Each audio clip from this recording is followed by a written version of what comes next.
អ្នកអុកញ៉ាគិតមែងលើកឡើងបែបនេះចំពោះអ្នកមានស្នេហា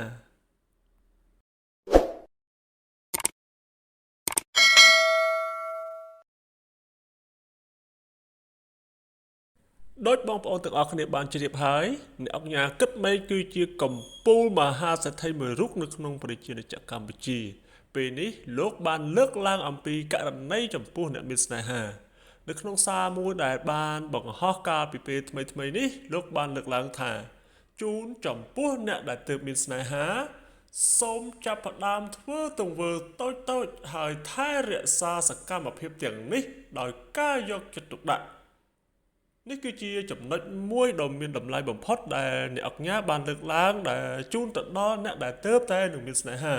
ហើយនៅក្នុងនោះដែរអ្នកអុកញ៉ាគិតមែងក៏បានបន្តទៀតថាជូនចំពោះដៃគូដែលរស់នៅជាមួយគ្នាជាច្រើនឆ្នាំសូមបន្តធ្វើសកម្មភាពតូចទាំងនេះជារៀងរាល់ថ្ងៃចំណុចនេះបងប្អូនទាំងអស់គ្នាប្រកាសជាជ្រាបហើយថាតើចំណុចតូចតែអ្នកអុកញ៉ាគិតមែងលើកឡើងនេះមានអ្វីខ្លះដែលបងប្អូនទាំងអស់គ្នានឹងធ្វើវាជាប្រចាំពីព្រោះចំណុចតូចដែលយើងគិតថាវានឹងមិនមានប្រយោជន៍ប៉ុន្តែបែរជាវាមានអត្ថន័យខ្លាំងក្លាចំពោះស្នេហាមិនថាស្នេហា